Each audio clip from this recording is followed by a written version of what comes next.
एका अशा व्यक्तीची कल्पना करा, ज्याला त्याच्या स्वतःच्या कंपनीतून बाहेर काढण्यात आले. पण त्याच व्यक्तीने काही वर्षांनी परत येऊन जगातील सर्वात मोठ्या कंपन्यांपैकी एक कंपनी घडवली. ही फक्त यशाची गोष्ट नाही, ही आहे संघर्ष, अपयश आणि अशक्य वाटणाऱ्या स्वप्नांना सत्यात उतरवणाऱ्या स्टीव्ह जॉब्स यांची काळ. नमस्कार मित्रांनो, मी आहे बुकवर्ड्स मराठी आणि आज आपण फक्त 5 मिनिटात जाणून घेणार आहोत स्टीव्ह जॉब्स या प्रेरणादायी पुस्तकाचा संपूर्ण सारांश. आज आपण जगातील सर्वात प्रेरणादायी व्यक्तिमत्वांपैकी एक असलेल्या स्टीव्ह जॉब्स यांच्या जीवनावर आधारित पुस्तकाबद्दल जाणून घेणार आहोत. या पुस्तकाचे नाव आहे स्टीव्ह जॉब्स आणि हे प्रसिद्ध लेखक वॉल्टर आयझॅक्सन यांनी लिहिलेले आहे. हे पुस्तक फक्त एका यशस्वी उद्योगपतीची गोष्ट नाही, तर एका अशा व्यक्तीची कहाणी आहे ज्याने आपल्या विचारांनी आणि कल्पनांनी संपूर्ण जग बदलले. तर तुमच्या मनामध्ये प्रश्न आला असणार की स्टीव्ह जॉब्स कोण होते? स्टीव्ह जॉब्स हे ऍपल कंपनीचे सहसंस्थापक होते. त्यांनी आयफोन, आयपॅड, मॅकबुक आणि इतर अनेक क्रांतिकारी उत्पादने जगासमोर आणली. पण त्यांचा प्रवास सोपा नव्हता. लहानपणी त्यांना दत्तक घेण्यात आले. कॉलेजचे शिक्षण त्यांनी पूर्ण केले नाही. आर्थिक अडचणींना सामोरे जावे लागले. पण त्यांच्याकडे एक गोष्ट होती. ती गोष्ट म्हणजे मोठे स्वप्न पाहण्याची हिंमत.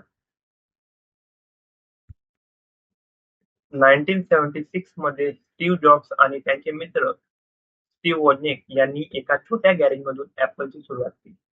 त्यांच्याकडे मोठे ऑफिस नव्हते, भरपूर पैसे पण नव्हते, पण एक वेगळी कल्पना होती. त्यांना विश्वास होता की तंत्रज्ञान सर्वसामान्य लोकांसाठी सोपे आणि सुंदर असले पाहिजे. स्टीव्ह जॉब्स यांच्या आयुष्यातील सर्वात मोठा धक्का म्हणजे त्यांनीच सुरू केलेल्या ऍपल कंपनीतून बाहेर काढण्यात आले. कोणतीही व्यक्ती अशा वेळी हार मानू शकते, पण स्टीव्ह जॉब्स यांनी हार मानली नाही. त्यांनी नेक्स्ट नावाची कंपनी सुरू केली आणि पिक्सर या कंपनीत काम केले. पिक्सरमुळे जगाला अनेक प्रसिद्ध अॅनिमेशन चित्रपट मिळाले. काही वर्षांनी ऍपलने त्यांना पुन्हा परत बोलावले. ऍपलमध्ये परत आल्यानंतर ऍपलची परिस्थिती बदलली. त्यांच्या नेतृत्वाखाली आयमॅक, आयपॉड, आयफोन आणि आयपॅड सारखी उत्पादने आली आणि ऍपल जगातील सर्वात मोठ्या कंपन्यांपैकी एक बनली. तर तुमच्या मनामध्ये प्रश्न आला असणार की हे पुस्तक वाचून आपल्याला काय शिकायला मिळते? तर तुम्हाला या पुस्तकातून 5 महत्वाच्या शिकवणी मिळणार आहेत. पहिली शिकवण म्हणजे मोठी स्वप्ने पहा.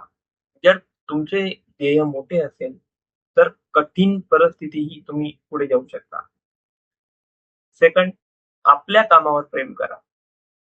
स्टीव्ह जॉब्स म्हणायचे की जर तुम्हाला तुमचे काम आवडत नसेल तर मोठे यश मिळणे कठीण आहे. थर्ड, अपयशाला घाबरू नका. ऍपल मधून बाहेर पडणे हे त्यांचे अपयश होते, पण त्याच अपयशामुळे ते आणखी मजबूत बनले. फोर्थ, गुणवत्ता महत्वाची आहे. त्यांनी नेहमी उत्कृष्ट आणि दर्जेदार कामावर भर दिला. आणि फिफ्थ, लास्ट, वेगळा विचार करा. इतर लोक जे करत आहेत तेच करण्यापेक्षा स्वतःची नवीन वाट तयार करा.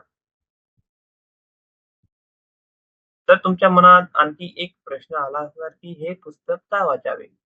जर तुम्ही विद्यार्थी असाल, उद्योजक असाल, नोकरीची तयारी करत असाल किंवा स्वतःच्या आयुष्यात काहीतरी मोठे करायचे स्वप्न पाहत असाल, तर हे पुस्तक तुम्हाला प्रेरणा देऊ शकतं.